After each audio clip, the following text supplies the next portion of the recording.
For as long as I can remember, Mario Kart has felt like gaming comfort food. You can pop in any entry in the series, and you know exactly what you're gonna get. So it's fair to assume that when booting up Mario Kart World, the 9th mainline entry in the series, this pattern would continue. Not so fast. This Mario Kart is bigger. This Mario Kart is different. Do we like bigger? Do we like different? We need to talk about Mario Kart World. Before we delve any further, let me put your biggest worry to rest. Yes, Waluigi is here, he looks great. In fact, let's start by digging into what remains consistent. Obviously, Mario Kart World isn't going to completely reinvent the wheel. Nintendo knows what makes this series tick at this point. I mean, it's been around for over 30 years. The game is still largely predicated upon high-octane, highly competitive kart races around some of the most vibrant tracks you've ever laid eyes on. Mario and the rest of the gang, joined by some of the strangest inclusions I've seen in this series, can be placed in any number of karts or bikes, and then you're off. The seminal appeal of this series remains intact. Racing in cars is a pretty universally attractive gaming activity, but in many other titles, a discrepancy in skill means that the winner has been determined before the cars have even left the starting line. In typical Mario Kart fashion, World comes equipped with a deluge of items to even the playing field. You've got your staples like the banana peel, red shell, and mushroom, plus some newcomers like the hammer or Kamek, who places dynamic hazards ahead on the track. Perhaps the most important function of the items, though, as always, is keeping players at the back of the pack in the running. Items like the Bullet Bill, Invincibility Star, or the infamous Blue Shell help to ensure that the results of each race are genuinely unpredictable. Of course, with such powerful items comes the need to balance them appropriately, something that Mario Kart hasn't always nailed. Too many powerful items certainly assist those bringing up the rear, but can make those in the lead begin to feel like they're being punished for playing skillfully. Mario Kart 8 felt like it had reached a sweet spot in this regard from what I can remember, but I've gotta say, World feels like it tips a bit too far back into the realm of item overload. Look, if you play Mario Kart, you're going to have a moment where you get hit with a blue shell, then a red shell, then a banana. It's going to happen. It just comes with the territory, but so far, it feels like those occurrences are a bit more commonplace here. This may be attributable to the number of racers present on the track, which has been bumped up to 24 at a time. This literally doubles the previous max of 12 in Mario Kart 8. As you may expect, this increase leads to a far more chaotic ride than what you may remember. If you're in the middle of the pack, it's easy to become overwhelmed by all the spinning bananas and flying shells. Because everyone is so bunched together, it's not uncommon to travel from 19th place to 4th in a matter of seconds. Once you pull ahead, the increase in racers starts to drift out of mind. You can't really tell how many people there are if you're in front of them, so if you've got the kart skills, this amounts to little more than a minor change, likely intended mostly to enable more players to race together online. The core mechanics of World, that Mario Kart feel, are unsurprisingly completely intact. The Big N should have all of this down to a science at this point, and it would appear that it does. Steering, power sliding, and performing tricks off of jumps all feel as great as ever. If you cut your teeth on Mario Kart 8, you'll be right at home here. That being said, the zero gravity elements from the aforementioned game are nowhere to be found. Also absent are any underwater portions introduced in 7, but I never really enjoyed those much anyway. You can expect to see plenty of air travel though, just be prepared for inverted flight controls. So, as Mario Kart World charts its own path, we witness some additions and omissions, but we've yet to lay bare what could be the defining change to the game, the world itself.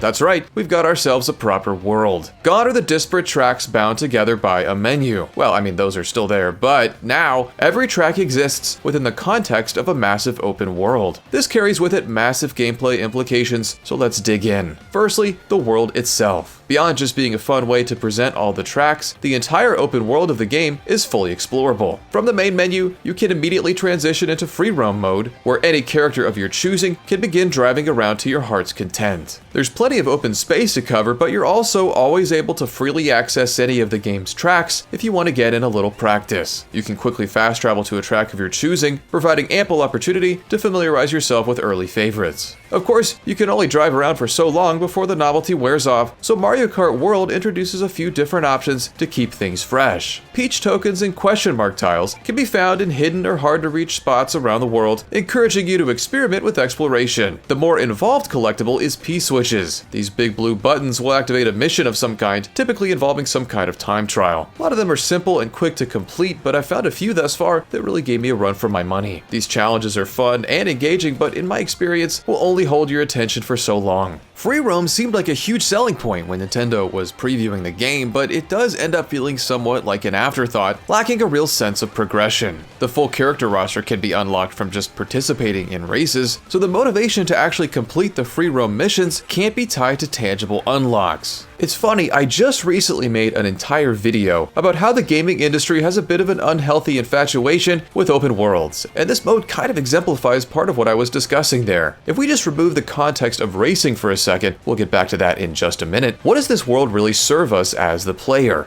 Sure, driving around with total freedom is refreshing, but hypothetically, what if removing this ambitious structure meant that we could have gotten double the track count than what we've actually ended up with? Was the trade-off worth it? I do want to add that one big strength of the open world nature of this game in particular is that driving around a world as opposed to just walking makes it far more engaging. As I mentioned in that open world video essay, mobility plays a vital role in how much fun an open world is to inhabit, and there's just something so addictive about driving around such a well-designed open space. The various challenges here are akin to the billboards and speed checks in Burnout Paradise, underbaked as they may feel. Still, though, if you're going to turn your game into an open world, you need to justify that with meaningful mechanical decisions. That's where things get interesting.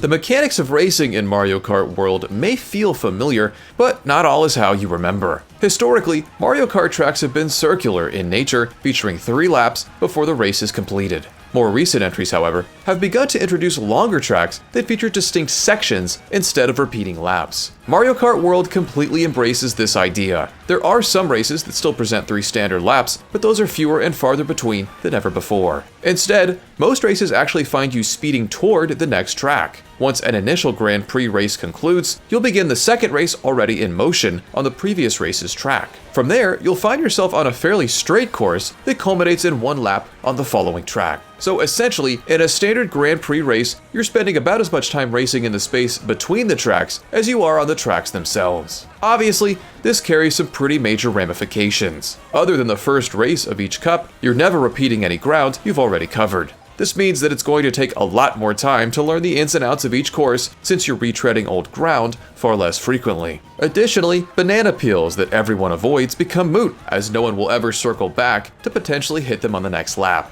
You're always moving forward in Mario Kart World for better or worse. There's no denying that less repetition is great, but you're going to find yourself on a lot of straightaways in these new tracks, which feature far less of the twisting power slide opportunities that veteran players have come to expect. Of course, that's not to say that people won't discover new approaches to these redesigned courses, but it's hard not to miss the old track designs.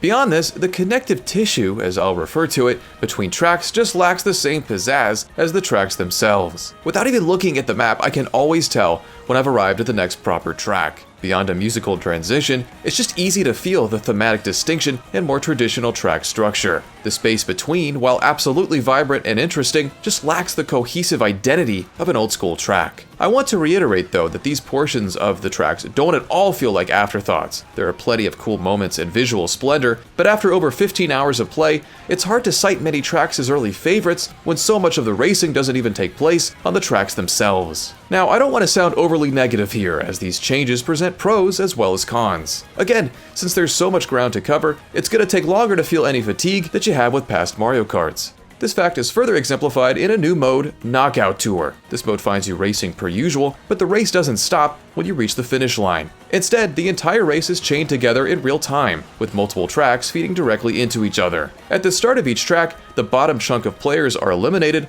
so the pack grows smaller and smaller, essentially turning this into a survival mode. It's really fun and hopefully a Mario Kart mainstay, but it becomes more impressive when you look more deeply. Because this mode features tracks grouped together differently than they are in Grand Prix, you end up racing on different connective tissue, which ostensibly turns these into brand new tracks. The 8 knockout cups end up presenting a largely distinct track set than the Grand Prix cups, making the total track list feel much bigger than the technical 30 track list. It's also very important to note that you can still play all of the tracks in their traditional lap-based structure, but the option is buried just a bit in the Versus mode. When it comes to Grand Prix and Knockout Tour, this level of customization isn't present.